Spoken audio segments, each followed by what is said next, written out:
welcome you to another episode of our semi-tiny house build. And today we're just going to go over the bathhouse.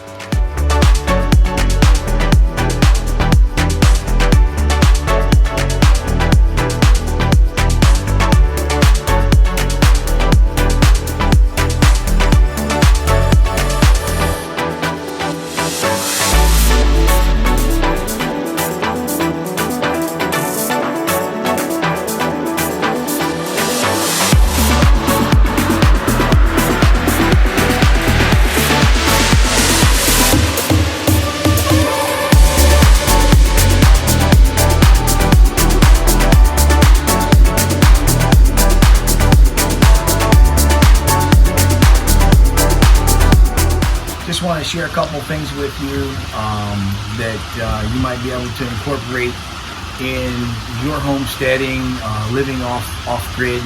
And so we're going to do an episode here on the bathhouse / outhouse / laundry room.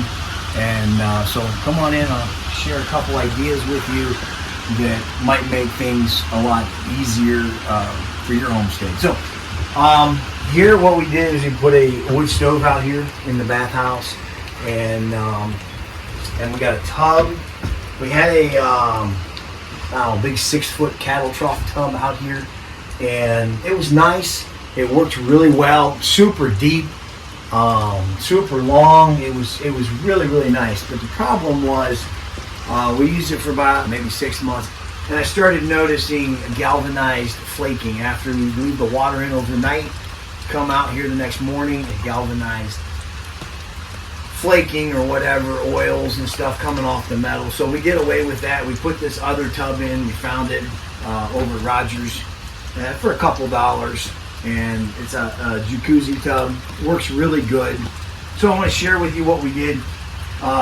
So you just drilled a couple holes in the side, put a 12-volt circulating pump down underneath here. Right there. It was actually the one that I had in the house, and I'll explain that later. But super nice little 12-volt pump. Runs around, so you just turn this on, and it cycles the water, circulates it around here, and it takes off the copper right here, and it goes around the bottom of the stove, and then it comes around and it goes inside the stove. And there's about a total of 50 feet. Took this apart, put a 50-foot coil of copper around so it's uptight against the inside. And a couple places I had to drill through here and just wire the copper so it would stay on the toward the outside, and it would stay up. And it goes around and then back in. Right now the water temperature is 39 degrees. My wife just filled this and did laundry out here. So the water just came out of the well, and so normally we just came right up through the floor with a outside spigot, and normally you just come up here, you just open this up, and the water goes right around the room and goes up and fills up the 2 tanks. Right now we're putting another spigot behind the house, so we have this off right now. So she's been using the garden hose to fill the laundry and fill the water tanks and fill the tub, and maybe once or twice a week kind of she goes through that routine to do her laundry, and takes about an hour or so, and she gets her laundry done, hangs it in the house, and works really good in the wintertime. But if you want a hot bath, it's about an hour, and it's nice and hot. And a lot of times we'll come in here and we'll throw our yoga mats down and we'll stretch, and we used to put the bike in here and ride a stationary bike, because the room gets really nice and warm. And works really good in the wintertime. We kind of canceled our Y-Pass and stuff, and it's kind of why we built this, because of COVID. But so I know I'm gonna get some comments. You got your outhouse in your bathhouse and your laundry, and what about the smell?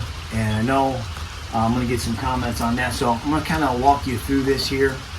And so this room here is totally, it's all sealed off. And there's a little light switch here for inside. And even these louvers, they're all glued with silicone. And so I'm going to share any smell, it stays back here, but there's a lot of unique things here that kind of cut down on that, so I'll share that with you.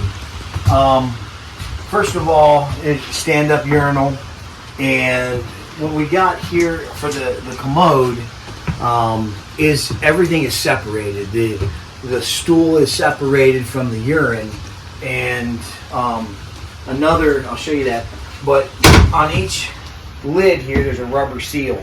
So that seal seals on that. Went ahead and put a seal on the bottom one. So when that one shuts, that one seals, and then that one seals. So it's all sealed off. Now, I don't have I want to drill and put a pipe in the outside to vent this 12-inch sewer pipe. So what we did was, there's a 12-inch sewer pipe. It goes down about 10 feet, and then you go around the back of the bathhouse, and there's a door. You can open up the door and shovel out your compost. You got your mulch. You got your bucket of mulch here, and then you just dump it on there. But what's unique is the urine separates, the stool goes down. If you have a bad day and you got diarrhea or whatever and you want to wash it, you got a nice little thing here. You just blast it, clean off. If it's, like I said, bad food, but works really, really good. And the two being separated, the stool stays dry, the wood chips dry everything out, and then you just go around with a wheelbarrow, shovel it out, put it in your composting pile around your trees. It all just breaks down. So this works really good. And then I want to share with you, so the first year we did have a freeze, and it froze our hot water heater up here. So I ended up just cutting it off and capping it. And so since then, I went ahead and put in just a little heater.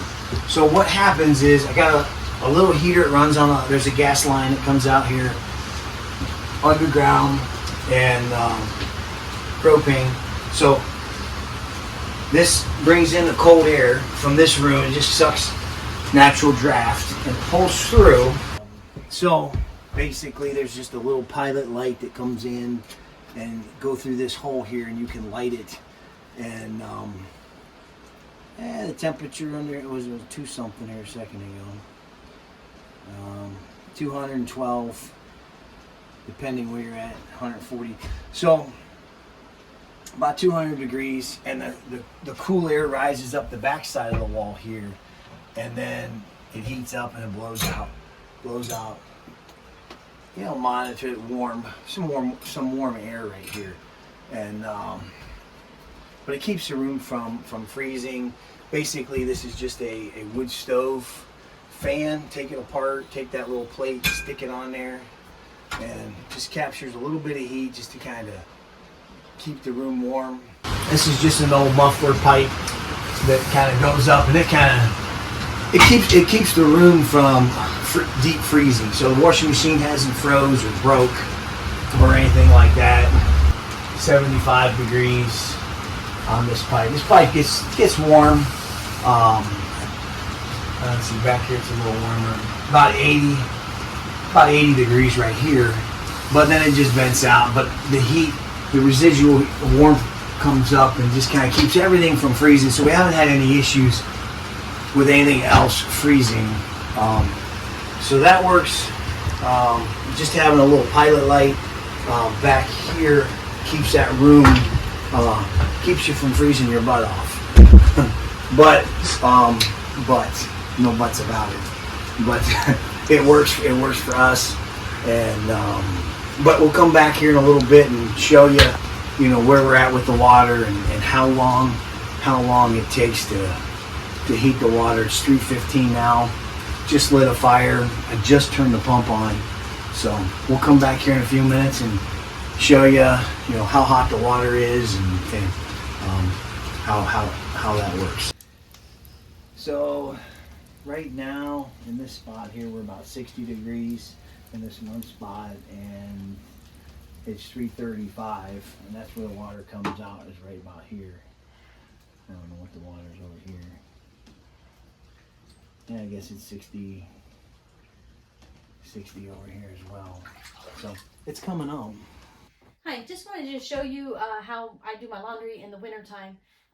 In the summertime, we have a really nice line that goes, I can stand on the end of the porch in one spot and I can hang my laundry.